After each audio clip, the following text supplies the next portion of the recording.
दोस्तों, आप सबका स्वागत है। आज हम बहुत ही ज़रूरी टॉपिक पर चर्चा करने वाले हैं। आज का टॉपिक है अज़ान का वॉल्यूम, रास्तों पर नमाज़ पढ़ना और मिलाद पर डीजे बजाना। इस टॉपिक को हम कुरान और सुन्नत की रोशनी में समझने की कोशिश करेंगे। अज़ान को लेकर कुछ लोगों के अंदर बड़े जज्बात हैं। वो ये चाहते हैं कि अज़ान की वॉल्यूम इतनी ज़ोर से हो ताकि इसकी आवाज़ दूर तक पहुँचे। शायद वो ये नहीं जानते कि एक ज़माना ऐसा था जहाँ पर माइक और स्पीकर को हराम समझा जाता था। आज नहीं समझा जाता। हम इसकी डिटेल में जाए बग़ैर देखते हैं कुरान हमें क्या रहनुमाई देता है। आवाज़ की साइंस को अकूस्टिक्स कहते हैं और आवाज़ को डेसिबल्स में मापा जाता है। जैसे लंबाई को मीटर्स या फीट में मापा जाता है, इसी तरह आवाज़ को डेसिबल्स में मापा जाता है। आवाज़ के बारे में देखिए कुरान क्या कहता है। सूरा नंबर 31 आयत नंबर 19 में आया है, अपनी चाल को मध्यम रखो, अपनी आवाज़ को धीमी करो। बेशक सब आवाज़ों में से ज़्यादा बुरी आवाज़ गधे की आवाज़ है। अब आपके दिल में एक सवाल आएगा, अल्लाह ही ने गधे को पैदा किया और उसकी आवाज़ को बुरा भी कहता है। अल्लाह को गधे से कोई दुश्मनी नहीं है, बल्कि इस उदाहरण से, इस मिसाल के साथ हर ज़माने के लोगों को एक मार्गदर्शन दिया जा रहा है, एक रहनुमाई दी जा रही है। जब कोई आहिस्ता से बात करता है या चुपके से किसी के कान में कुछ कहता है, जिसे हम इंग्लिश में विस्पर कहते हैं, ये आवाज़ 30 डेसिबल की होती है। जब लोग घर में आपस में बातचीत करते हैं तो वो आवाज़ 60 डेसिबल की होती है। और कार का हॉर्न अगर 10 फीट के दायरे में सुना जाए तो उसकी आवाज़ 110 डेसिबल की होती है। और रिसर्च ये कहती है कि 85 डेसिबल से ज़्यादा की आवाज़ नुकसानदेह होती है और गधे की आवाज़ 80 डेसिबल की होती है। यानी कुरान के नज़दीक 80 डेसिबल से ज़्यादा की आवाज़ बुरी होती है। और मस्जिद के स्पीकर से जो आवाज़ आती है वो 110 डेसिबल से कई ज़्यादा की होती है। तो अगर हम कुरान के दिए हुए उसूलों पर अमल करते तो आज हमें परेशानियों का सामना नहीं करना पड़ता। हम इसके दिए हुए क़ानून पर तब अमल करते अगर हम इस कुरान को समझ कर पढ़ते।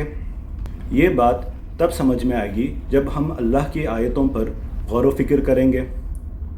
अक्सर लोग ये समझते हैं कि सिर्फ़ कुरान में अल्लाह की आयतें हैं, जबकि कुरान ये कहता है कि कुरान में भी और सारी कायनात यानी सारी यूनिवर्स में भी और ख़ुद हमारे अंदर भी अल्लाह की आयतें हैं और इन पर गौर व फिक्र करना है।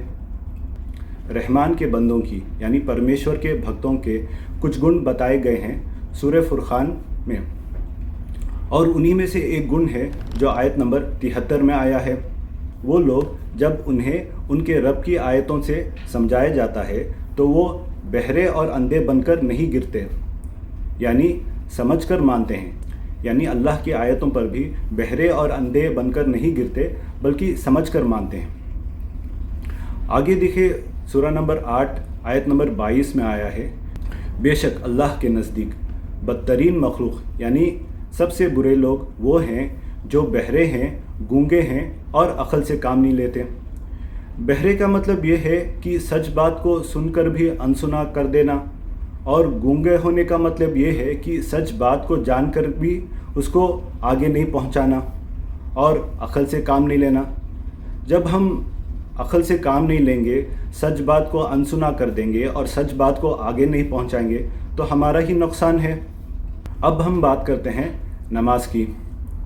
ईद और जुमा के मौके पर हमारे यहाँ कुछ मसाजिद और ईदगाह में इतने ज़्यादा लोग इकट्ठे हो जाते हैं कि कुछ लोगों को मजबूरन रास्ते पर नमाज़ पढ़ना पड़ता है। मोहम्मद सल्लल्लाहु अलैहि वसल्लम की एक मशहूर हदीस है जहाँ पर उन्होंने फरमाया कि रास्ते में तकलीफ़ देने वाली चीज़ को हटाना सवाब है, यानी पुण्य का काम है। यानी हमारे से लोगों को फ़ायदा पहुँचना चाहिए, नुकसान नहीं पहुँचना चाहिए।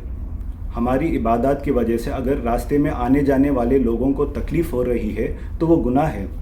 इसी तरह पार्किंग भी, कुछ लोग लेट आते हैं और जल्दी में डबल पार्किंग कर देते हैं या गाड़ी ऐसे ही खड़ा के चले जाते हैं, जिसकी वजह से आने जाने वाले लोगों को तकलीफ़ होती है। इसका एक ही सलूशन है, जहाँ पर लोग ज़्यादा इकट्ठे होते हैं वहाँ पर 2 या 3 जमातें कर लें, और ये मुश्किल नहीं है। कुछ मसाजिद में इसकी प्रैक्टिस हो चुकी है। जैसे कोरोना की महामारी के दौरान लॉकडाउन के बाद मस्जिदों में सोशल डिस्टेंसिंग के साथ नमाज़ पढ़ने की इजाज़त दी गई थी। अब जब सोशल डिस्टेंसिंग के साथ जब लोग दूर दूर खड़ रहे हैं तो मोहल्ले के सभी लोगों को मस्जिद के अंदर नमाज़ पढ़ने का मौका नहीं मिलेगा। तो हमारे मोहल्ले में 2 जमातें होती थी, एक जमात 1 बजे होती थी और एक जमात 1:45 बजे होती थी। तो ये जुमा की जमातों की बात है। और इसी तरह हम लोग ईद के मौके पर भी ऐसा कर सकते हैं। इसी तरह जब आप फ़्लाइट पे सफ़र कर रहे हैं, पहले ही वज़ू बना लीजिए, फिर फ़्लाइट बोर्ड कीजिए, और अगर नमाज का वक्त हो सीट पर ही नमाज अदा कर लीजिए। इससे आपकी नमाज इत्मीनान से हो भी जाएगी और दूसरों को तकलीफ़ भी नहीं होगी।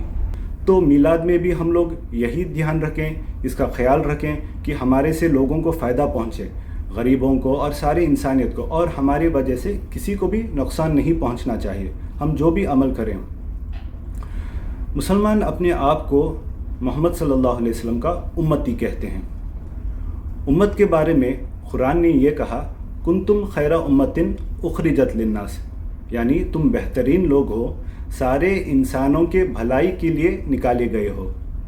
यानी सारे इंसानों की भलाई के लिए, सिर्फ अपने या अपने परिवार या सिर्फ मुसलमानों की भलाई के लिए नहीं। अगर हम सारे इंसानों की भलाई के लिए काम करेंगे तो तब उम्मत कहलाएंगे, वरना हम अल्लाह के नज़दीक उम्मत नहीं हैं। ये कुछ बातें थी जो मैं आपके आगे रखना चाहता था। अगर आप इससे सहमत हैं, इस बात को आगे बढ़ाएं ताकि और भी लोगों को इससे फ़ायदा हो और हमारी वजह से किसी को भी नुकसान ना हो। हमारे साथ जुड़े रहने के लिए बहुत बहुत धन्यवाद और जय हिंद।